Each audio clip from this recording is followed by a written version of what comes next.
First story. My boss's son bullied my daughter for school council. I allowed him and demanded my daughter step down to keep my affair with my boss hidden. Then grounded my daughter as punishment and allowed her school to suspend her when she defended herself from the bully. Now my husband has found out, and my daughter has abandoned me. I'm regretting my actions. I 31F have a daughter who just turned 11. She's in 6th grade and attends the local middle school.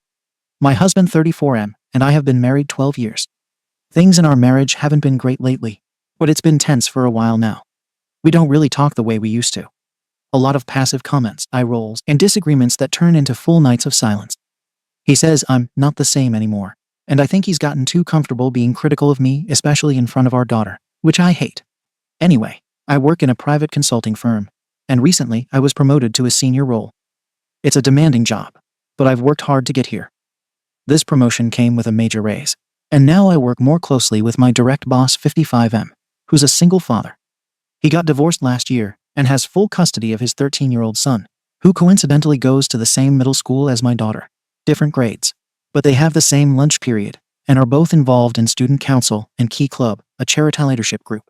My boss is very involved in his son's life, constantly mentioning him in passing, always throwing in how he's too smart for his own good, or just sarcastic, not mean.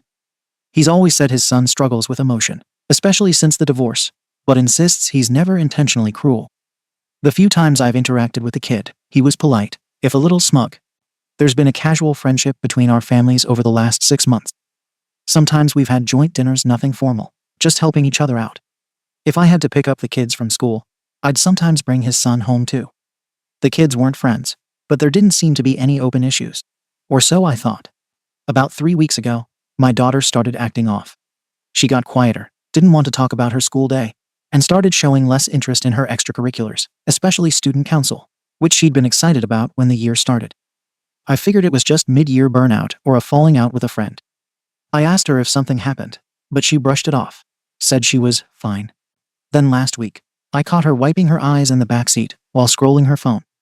I didn't pry, but I asked again later that night if something was going on. That's when it all came out. Apparently, my boss's son has been targeting her and a couple of her friends at school. It started with snide comments during student council meetings. He'd cut her off, talk over her, and mock her ideas. One time she suggested a coat drive, and he said, "Yeah, because the homeless want your fashion advice." The room laughed. It went from there to lunch periods. He and his girlfriend made a private Snapchat story where they post pictures and short videos mocking students, mostly girls. She ended up in it. She showed me a screenshot of one story. It was a close-up photo of her walking away with her backpack on, and the caption said, "Fat arse thinks she runs this school." Another video had her answering a question during a meeting with the caption, "The pig speaks." It was humiliating to see, let alone imagine how it felt to be on the receiving end of that. What really hit me was when she said he told her there was an emergency student council meeting one morning. She showed up early, no one else came, and she realized later he made it up. That broke my heart. She'd been trying so hard to be involved. I asked her why she never told me any of this, and she said, "Because it's your boss's kid. You'd just say to ignore it." She said she didn't want to make problems for me at work. That guilt hit me harder than anything. The fact that she didn't feel like she could come to me not because I wouldn't believe her, but because she assumed I'd pick my job over her stuck with me for days. And to be fair, it's complicated. This job pays more than any I've ever had. It keeps us in a good neighborhood, covers health insurance, and gives us extra for travel and savings and her future. I don't think I've ever said it aloud, but I felt how fragile this situation is, how much of my standing relies on keeping a good relationship with my boss. Still, I tried to raise the issue lightly during a lunch meeting earlier this week. I said something about how our kids might not be getting along that well. He laughed and said his son rubs people the wrong way because he's too quick-witted for other kids. He said, "That boy has a comment for everything. Doesn't mean anything by it. He just doesn't have a filter." He chalked it up to the divorce and said his son's still adjusting. It was clear there was no space to have a real conversation there. I dropped it. That night, my husband and I talked. I told him what was happening at school, what our daughter told me, and that I was considering encouraging her to step away from student council, maybe even Key Club. He immediately disagreed, said it was insane to punish her for being bullied. I said it wasn't punishment, it was self-preservation. The club isn't mandatory, and she hasn't seemed to enjoy it for weeks anyway. Why keep putting herself in a position to be embarrassed? He cut me off and said, "She used to enjoy it. Maybe if you paid more attention, you'd notice what this is doing to her." I asked what that meant, and he just said, "You care more about work than this family." Then he walked off. He's been making digs like that for the past year. It started small, "Must be nice to miss dinner again," or "Hope your boss appreciates the hours you give him." Now it's more direct. "I know we've both changed in the last couple of years, but I've always pulled my weight at home. I never missed her dance recitals or parent-teacher meetings. I manage the house, even while working more than full-time." He's been coasting and taking potshots because it's easier than admitting he's been distant too.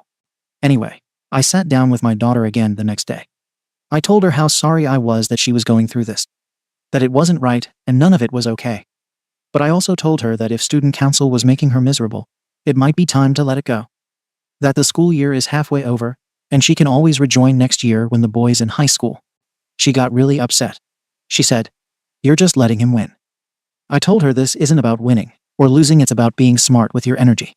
She wouldn't hear it. Said I was taking his side, that all I cared about was work. When I told her that wasn't fair, she shot back, "Neither is any of this." Then she walked off and slammed her bedroom door. I left her alone that night. Figured she'd cool off by morning, but she was still cold at breakfast. No good morning, no eye contact, barely touched her cereal. When I reminded her we needed to leave early so I could drop her off before my meeting, she just nodded and grabbed her backpack. After I dropped her off, I sat in the car for a minute before heading to work. I couldn't stop replaying what she'd said. It sounded like the same thing my husband had said, almost word for word. And maybe it's true. Or maybe it just feels true because he is training our daughter with his words. At work, I kept it professional. Did my part, smiled when I needed to. But inside I was replaying everything. I didn't want to push her out of student council. I just didn't see another way. My boss wasn't going to back me. The school isn't going to come down hard on the golden boy of the 8th grade. And my husband, instead of being on the same page, just took the opposite side, because it's easier than actually working with me on anything right now. That night, I brought it up again. I told my daughter I wasn't trying to take anything from her. But if the environment is hostile, maybe it's okay to step away. I said I'd support her joining another activity. I even offered to talk to the school counselor with her. She just shook her head and said, "I'm not quitting. I didn't do anything wrong." I told her I admired that she wanted to stand up for herself. But there are times in life when walking away is the smarter move. She didn't respond. She went upstairs and shut her door again. I followed her. I sat down on her bed and said, "I'm not punishing you. I'm trying to protect you." She snapped back, "No, you're trying to protect him because he's your boss's kid." I told her to lower her tone. She didn't. She said, "You're scared of losing your job, so you're letting him bully me." I told her that was enough. She kept going, said if it were someone else's kid, I'd be storming into the school office. That I was being a coward. That her own mom won't stand up for her. I told her she was grounded for the week. No phone, no school events, and if she couldn't handle conversations without disrespect, she'd lose more privileges. She went quiet, then said, "I hope your job was worth it." I told her to go to bed. I expected my husband to back me. He didn't. Later that night, he came downstairs after checking in on her. He asked, "So that's it? You punish her for being upset because you can't deal with your boss?" I told him she talked to me like I was the enemy. He said maybe I should stop acting like one. Then he walked away again. At this point, I'm honestly done trying to explain myself to either of them. I'm trying to keep my daughter safe emotionally, socially, without lighting a match at work that could burn everything down. I'm not going to accuse my boss's son officially unless there's more concrete evidence, because I know exactly how this will play out. Denial, excuses, then distance. And eventually I'll be on the outs, with less responsibility, less visibility, and no one saying it to my face. I've seen it happen. My daughter doesn't see that yet. She thinks justice is black and white. That if someone hurts you, you speak up and everything fixes itself. That's not how it works, especially not when power is involved. Especially not when the person doing the damage has adults who shield him from consequences. Do I like grounding her? No. Do I feel good about any of this? Absolutely not. But from my perspective, stepping away from this situation is the safest route for her. That doesn't mean she's weak. It means she's choosing peace over chaos. And I don't think that's a bad lesson. Still, now I'm the bad guy in my own house. My husband hasn't spoken to me since that night. My daughter's barely looking at me. And I'm waking up every day thinking, did I really choose work over family? Or am I the only one trying to be an adult about this? People love to call out parents who pick their jobs over their kids. But I don't think it's that simple. I'm the one making sure she has a future. I'm the one paying for her school trips, her clothes, and the food she barely touched this morning. I'm the one putting in extra hours, dodging politics, and staying in my boss's good graces so she doesn't have to worry about money. But maybe I'm missing something. Maybe I'm too close to it to see clearly. So, Ada for grounding my daughter and telling her to quit student council to avoid more issues with my boss's son. Comments. Comment 1. Okay, so here's the thing. When I was 12, I had this kid who made my life hell. He was the soccer coach's son, super charming around adults, a nightmare when they weren't looking. I told my parents, and they said, ignore him or just avoid him. I tried that. All it did was make me feel like I was the problem for not being chill enough. Reading this gave me that same knot in my stomach.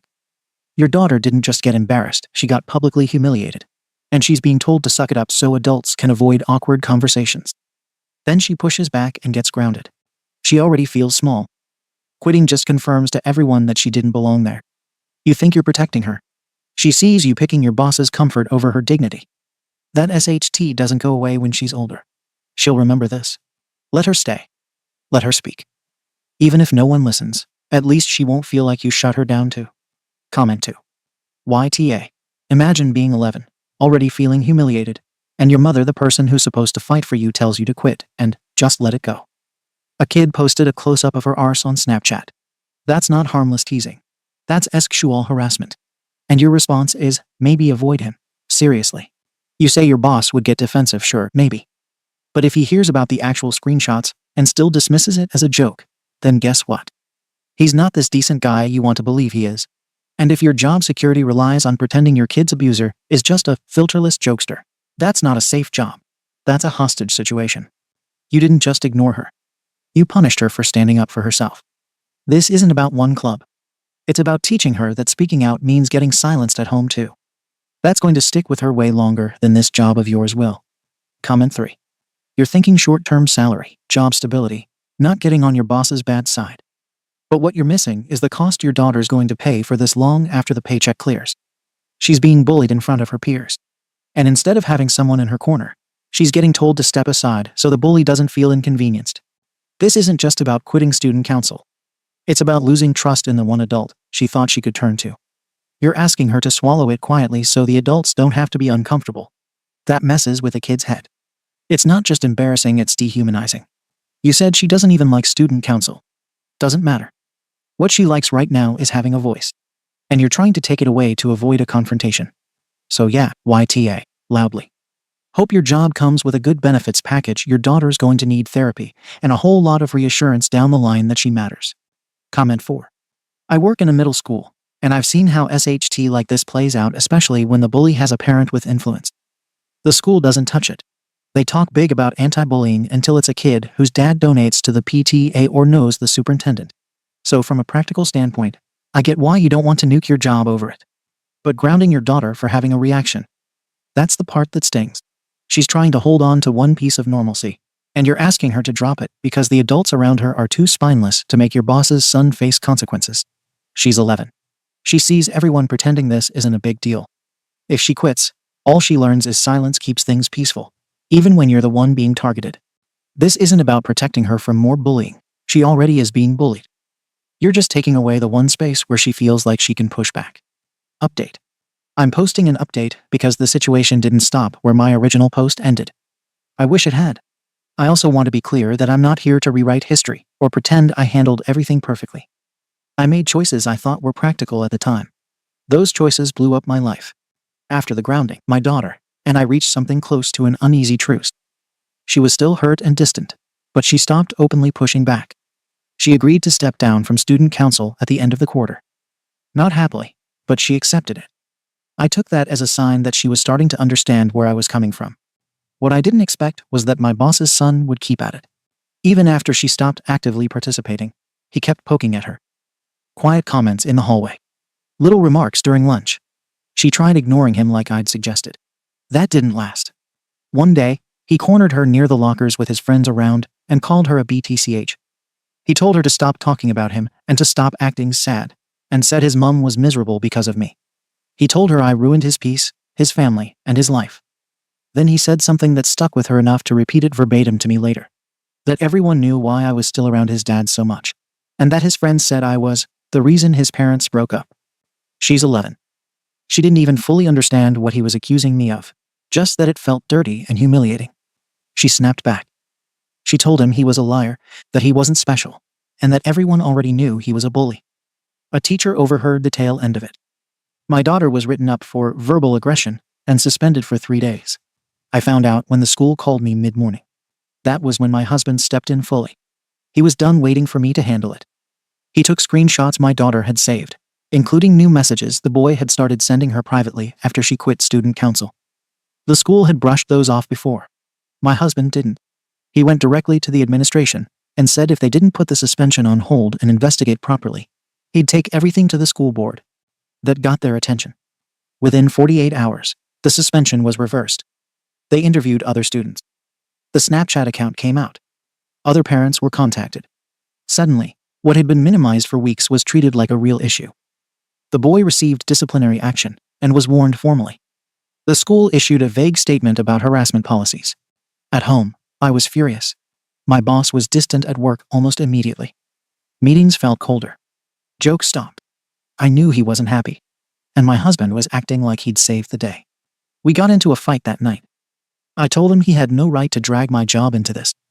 He said my job wasn't more important than our daughter. He said maybe it wasn't important to me, but it was to him. He said he made enough money that we'd be fine without my salary. That hit something raw. It felt like he was reducing everything I'd built to a hobby. I accused him of undermining me, of painting me as some absent mother who needed rescuing. He said I'd already picked sides weeks ago. I threw back that he was acting like I belonged at home anyway. He said I was twisting his words. The conversation ended without resolution. He moved into the guest room a few days later. Things with my daughter didn't improve. She was quieter than before. One night, she asked me outright if I'd cheated on her dad with my boss. She said the boy and his friends told her that was why everything was happening, that I was with his dad, and that's why no one stopped him sooner. I shut that down immediately. Told her people say cruel things when they want to hurt you. She didn't argue, but she didn't look convinced either. A few weeks after that, my husband asked me to sit down. He told me he wanted a divorce. Not as a threat. Not during an argument. Calm. Collected. He said he'd already spoken to a lawyer. He told me he'd hired a private investigator months earlier. Not because of my boss at first, but because he felt like I was hiding something. When he said that, my stomach dropped. He had proof. Messages. Photos. Dates lining up far too neatly to dismiss. I won't insult anyone by pretending this came out of nowhere. My boss and I were already close. We lent on each other after his divorce, and during the rough stretch in my marriage. Things crossed a line after that. I kept telling myself I'd deal with it later. That I'd separate first. That I'd do it cleanly. I never got that chance. My husband moved out with our daughter the following weekend. He didn't agree to a clean break. He told friends the truth. Group chats lit up. People I thought were neutral cut contact completely. Work found out. Not officially, but enough that it was impossible to ignore. The whispers started. The jokes stopped being subtle. Someone printed a meme on me and left it in the break room. My boss pulled back hard. No one said anything to my face, but I was no longer included in the rooms where decisions were made. The school knew too. Parents talk. Teachers talk. Within a month, my entire support system was gone. Friends stopped answering texts. My boss avoided eye contact. My daughter wouldn't speak to me unless it was required. I keep replaying every choice I made and wondering where I miscalculated. I never set out to hurt my daughter. I genuinely thought I was shielding her from fallout she couldn't understand yet. I believed keeping my career intact was part of giving her a good future. I still believe I earned my position and every promotion through my own work. No one handed me anything. That hasn't changed. But now I'm sitting alone in a house that feels too quiet, watching everything I thought I was protecting disappear one piece at a time. And I don't know how to fix it. I didn't expect my life to end up like this. And I don't know what the right move is anymore. Comments. Comment 1. Everything here reads like a long chain of decisions where you kept choosing the option that protected you in the short term and assuming everyone else would eventually understand. Your daughter didn't need explanations or strategy. She needed backup. Your husband didn't need to be managed. He needed to feel like you were on the same side. Instead, both of them watched you freeze whenever conflict threatened your professional life. What really stands out is how surprised you seem by the end result. Affairs don't stay contained. Bullying doesn't magically stop when a kid leaves a room. Silence doesn't keep things neutral, it just shifts the damage elsewhere. You believed you were acting rationally. But the people closest to you experienced it as abandonment. By the time you tried to regain footing, trust was already gone. None of this unraveled overnight. It came from repeatedly signaling what mattered most, even if that wasn't your intention. Comment 2. You left the affair out of your original post like it was a detail that didn't matter. Like people were supposed to give you the benefit of the doubt without the full picture. That's what makes this worse. You knew. You were already sleeping with the kid's father, and still managed to write a whole post asking if you were in the wrong for not defending your daughter. Of course you were. You just didn't want to say why. His son knew. That's why he lashed out. That's why he said what he said. He was furious and confused, and he took it out on the one person he could get to. Your daughter got caught in the crossfire of your relationship, and then you grounded her for reacting. Every part of that was cruel. You lost your family, your reputation, and your job's respect. Honestly, you earned it. Comment 3. Give it up. You've burned through every chance to play it off like a misunderstanding. You cheated. You kept quiet. Your daughter paid the price. She got dragged, humiliated, and suspended. And you backed her bully because you were too deep into protecting your secret. You didn't even admit to the affair until your husband forced it out into the open. That alone tells everyone exactly where your loyalty was. You lost everything because you never made space for the truth. And yeah, your boss's son knew. That kid carried all that resentment and dumped it on your daughter. And instead of defending her, you acted like it was all just sarcasm. He was telling the truth in the only language a pissed-off 13-year-old knows. No one did this to you. You dug the hole and jumped in. Update. It's been a few months since my last update. I didn't expect to come back here, but I guess I need to say it all out loud now, the full version. I've been through a divorce and lost my daughter, my job, my reputation, and honestly, any version of myself I used to recognize. And the worst part is that I can't even lie to myself anymore about how it got here. I built it. The divorce went through last month. It wasn't drawn out. My ex had everything lined up: lawyer, financial records, documentation, full timeline. Every message, every day I came home late, every time I dismissed a conversation about our daughter's school life. He didn't even fight with me over the house. He let me keep it, and I think that hurt more than if he'd demanded it. He wanted distance, not punishment. He took full custody. He argued parental alienation and emotional neglect, and the court believed him. I tried. I really did. I pushed for partial custody, joint therapy, visitation schedules, anything. I brought gifts to meetings. I even signed up for parenting classes, thinking that might help. It didn't. Then I crossed a line and made things worse. I started showing up where I knew they'd be: a weekend market, a school function, a club showcase. I wanted to be seen trying to show effort. My daughter avoided me completely. At one event, I brought her a birthday gift and walked across the lawn to hand it to her. She turned her back, and my ex told me flatly, "You were asked not to come." I didn't leave quietly. I stood there too long, watching her talk to her friend, laughing like I'd been erased. That was the last time I saw her in person. A week later, my ex filed for a full relocation. He said staying in the same town created avoidable emotional distress, and shared documented visits, dates, and even footage. Apparently, I'd become a disruption, not a parent trying to make amends. The court sided with him. He owns a business, so he was able to move out of state easily and enroll her in a different school. He left no forwarding address. The only thing I got was an email with updated legal documents and a short note. Please don't contact her until she asks. So yes, I lost my daughter. I have no one to blame but myself. Looking back, I keep wondering when I stopped being a mother first. I thought I was being strong. I thought protecting my job was protecting our life. I justified every passive choice, ignoring the bullying, brushing off her concerns, and grounding her when she reacted. All because I didn't want to jeopardize a work relationship. I told myself it was temporary. That once things stabilized, I'd fix it all. Instead, I let her be torn apart by a teenage boy who hated her because of what he suspected about me. And I kept lying to myself that the timing of my relationship with his father had nothing to do with his actions. I told myself he didn't know. But he did. Of course he did. Kids always know. And I should have known better. What I haven't said before is that I did think my boss was a good man. Charming, funny, confident, he made me feel understood. He gave me attention when everything at home felt cold. And yeah, he told me what I wanted to hear. That his marriage had been dead for years. That he admired how smart I was. That my husband didn't deserve me. We never had some long romantic plan. But I let the lines blur, and when things got physical, I crossed them fully. I wasn't tricked. I was stupid. When everything came out, I tried to cling to what little power I had left. I emailed him and told him I'd lost my family, and that I hoped he'd at least be honest with people at work. I asked him to confirm we weren't some tawdry affair during his marriage. He didn't respond. What he did instead was forward my message to HR with a note that he was maintaining professional distance. They brought me in for a closed-door meeting. He didn't show up. They told me I'd violated internal ethics, then gave me the option to resign quietly. I stayed silent about it for a few weeks. Then I lost it.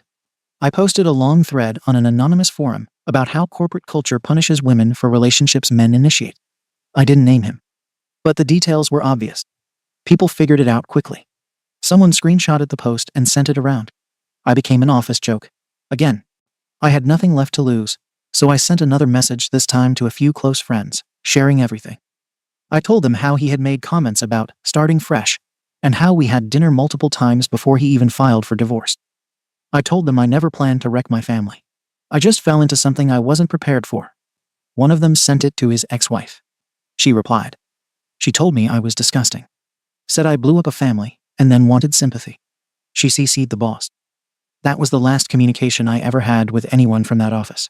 I spent 5 months unemployed after that. I applied everywhere: admin roles, assistant positions, even lower paying consulting jobs out of town. No bites. Finally, a small firm took me in on probation. I commute 45 minutes. It's quiet, cold, and low paying, and I can't transfer out of state yet because I'm still in the middle of legal agreements tied to custody. I wake up every day tired. I used to walk into rooms and feel like I had presence. Now I feel like a warning sign. I catch glimpses of myself in mirrors and wonder who the hell I've become. I lost the shine. I don't trust anyone. I second guess everything. I don't talk to my ex. I don't have any mutual friends left. My boss moved on easily: new assistant, new jokes, clean image. His son stayed in school after all. Mine didn't. If I could go back, I'd have started with honesty. With my husband. I told him I wasn't happy. I asked him to meet me halfway. If he couldn't, I'd have ended the marriage with clarity instead of sneaking around. Then maybe I'd have entered something new with dignity, not desperation. Instead, I clung to a man who told me what I wanted to hear, while I ignored the daughter who needed me to see what was right in front of me. She doesn't need me anymore. And maybe she never will again. Comments. Comment 1. You let your ambition rot everything around you. The way you talk about your ex, how he lined everything up, how he documented things, you make it sound like he was some scheming rival. But he didn't destroy your life. He protected his daughter from someone who let a teenage boy harass her while hooking up with his dad. Your biggest mistake wasn't the affair. It was thinking you could outmaneuver everyone while lying to half the room. You called it sacrifice. What you really did was play every side, thinking you were the smartest person in the game. And when it finally collapsed, you pointed fingers like you weren't holding the matchbook. Comment 2. If my kid ever came to me with half the SHT your daughter went through, and I found out her mom knew, but chose to stay quiet to keep her job or her affair hidden, I would have left the next damn day too. You talk like you lost everything and have nothing left. Now your daughter lost her trust in her mom. She stood up to her bully, got punished, and then found out her mom was sleeping with a bully's dad. You grounded her while sneaking around. And when your husband stepped in, you made him the problem. She doesn't need gifts. She doesn't need blog posts or long messages. She needed someone to protect her the first time she asked. And you picked silence. Comment 3. This sounds so much like what happened to my aunt. She prioritized her career and her relationship with her boss, while her kid kept shrinking into the background. Eventually, her daughter just stopped trying. Wouldn't call, wouldn't visit. She's 26 now and still won't speak to her. And my aunt sits around acting shocked every holiday. You talk a lot about how drained you feel. But your daughter went through all of this while being 11, suspended, harassed, humiliated, and ignored by her own mother. And she still tried to reach you. She asked questions. She looked for answers. And you dodged them until she stopped asking. You didn't just lose your kid. You taught her what love doesn't look like. Second story. My husband loves me, my daughter. But he never gifted me anything but bought a present for his female friend. And it's rubbing me the wrong way. I just feel so numb. It's not like he doesn't do anything for me. I got pregnant in high school, and our daughter and I got kicked out basically the day I turned 18. I've been living with him ever since. I'm 21 now, and our daughter is in kindergarten, and I know he loves us. He's paying for me to get my bachelor's and takes care of all of the bills. I work kind of odd jobs, but I do have some money of my own. I usually always spend it on my daughter. I always try to make Christmas magical for her. And even when we were broke, I scrimped and saved, and even put her name in for a charity tree this year because my car broke down. So money hasn't just been tight. It's non-existent. and I always get him something. Maybe it's small, but he's always had something. I don't know the last time I got a Christmas present. His brother got me something last year, but we had to cut him out of our lives. Sorry, I'm rambling. But last night I mentioned he had a package, and he got excited. He said he saw something online and had to get it for one of our friends. She likes that old show Frasier, and it's a cookbook from the show and really thoughtful, and I feel like I'm spiraling. I told him I wasn't feeling well and cried myself to sleep on the couch. I love my daughter, and I love him in a way, but I hate my life. I was doing therapy at school, but they jacked up the prices, and I can't afford it anymore. I've looked around endlessly and can't find anything in our meager budget, and I can't leave him. I can't be away from my daughter, and I'd have nowhere to go. My parents haven't spoken to me, even when I call them begging and crying just to talk, in years. Sometimes my mom will call me on my birthday or Christmas, but she didn't this year, so I doubt she will next week. He's not abusive, and he's not cruel. He's just not thoughtful and, I guess, doesn't care about me enough to get me anything. I think he knew I was hurt because he started talking about taking our daughter to this Christmas thing in our city that he knows I want to go to. I feel so selfish. I know I should be more grateful, but even just a little candle or a picture frame would mean the world to me. I know I won't get it, but she'll get a cookbook. Comments. Comment 1. You are right to feel hurt. That's messed up of him. Could you directly ask him why he has bought her a present when he hasn't bought you one ever? I don't know the friendship dynamic with this woman, but if I were a friend to a couple and just the male bought me a gift, I'd feel a little awkward. Unless it was framed as a gift from you both, I guess. My life experiences would also make me a little suspicious if this man typically doesn't give gifts, but he just happened to find the perfect gift for a friend. OP. I did ask him why he got her one. He never gets me any because we should be saving money or spending it on our daughter. But even if it was small, it would mean everything to me. She's just a mutual friend. I'm not worried about her or anything. It's just hurtful. It would hurt if he got one for one of his buddies too. Comment 2. You have every right to be upset in my opinion. 1, because he gave more thought and energy into buying a gift for another woman when he doesn't show the same energy towards you. That's not okay. You need to have a discussion with him. And secondly, if money is so tight you can't afford presents for your daughter, that's where the money should have gone. Once his family is taken care of, then he can worry about others. At least that's how I and my husband always did things. I'm really sorry you are having a hard time. Are there any local services that can help you? Any friends? I wouldn't stay with someone just because you feel like you have no other choice. OP. My friends are living normal lives at college. I did go through some local services to get our daughter gifts this year and have in the past, but I wouldn't ever ask them for something for me. If he just got me a candle or something, it would mean everything to me. I don't get him much, but I got him socks and gum he talked about wanting. I have nowhere else to go. My parents don't even take my calls, and I don't have other family around here. Comment 3. First off, stop getting him stuff. Give him the same energy he gives you. And you should ask. Not necessarily for gifts, but help as far as finding jobs, schooling, therapy, financial help, housing, etc. OP. I'm in school and have a full-time job offer for when I graduate. But that's in the spring. I was in therapy at school, but they started charging, and I can't find anything affordable. He makes enough that I don't qualify for any kind of public assistance because we are married. Comment 4.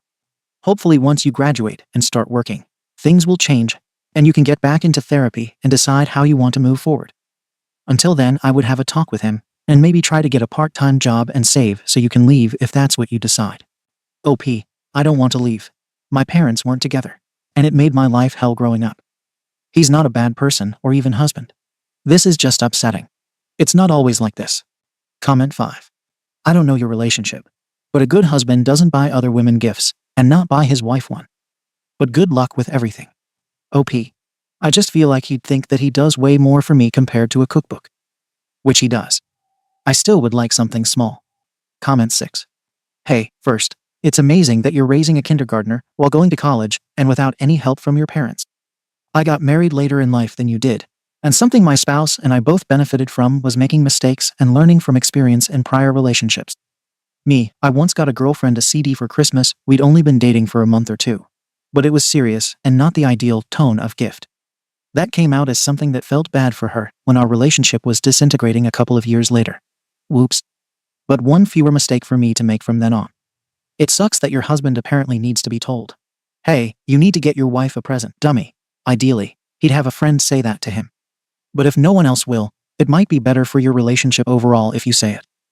Personally, I'm conflict avoidant, so I'd probably say something like, "Hey, do you want to exchange gifts on Christmas Eve by ourselves or on Christmas morning with our kiddo?" OP, thank you.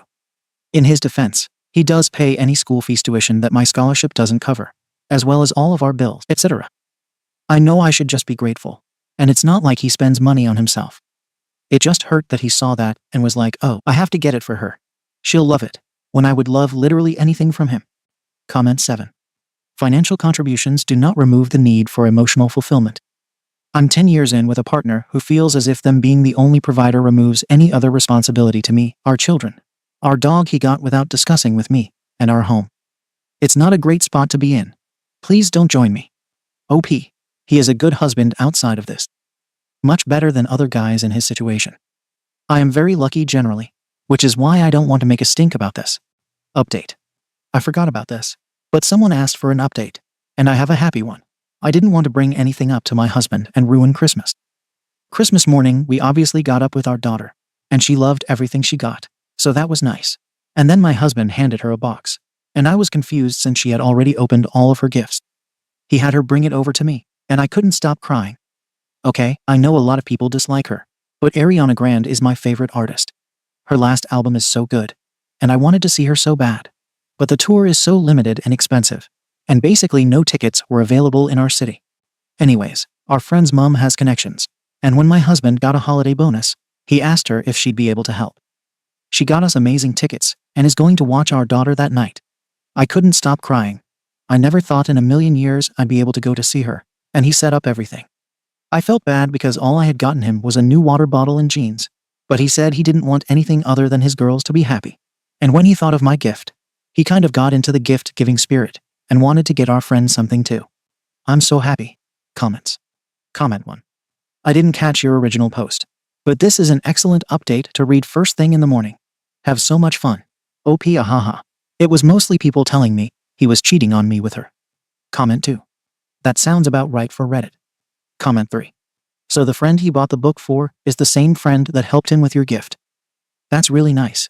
It's more of a thank you gift then. OP. Yeah, her mom's company has some sort of relationship with the arena, and she was able to get us tickets when they were, like, over $1,000 last I checked. I'm so happy. Comment 4. That's a sweet update. I'm glad I saw the update before the original, because it was really depressing. I'm so sorry about your parents and the way they've been treating you. I wish the best for you and your family. OP, thank you. I'm pathetic when it comes to my parents. I get that they don't like me, but I wish they'd at least ask about my daughter. Like, I know some people cut off their parents, but it hurts more when your parents cut you off. So much. If they ask me tomorrow to see us, or even just my daughter, I know it's pathetic, but I'm sure I'd roll out the red carpet. I'm sure I'll get over it one day, but it hurts. Thank you for watching the video. If you are interested in listening to these kinds of stories, we've got more in store for you. Simply subscribe to our channel, hit the like button, and share it with your friends.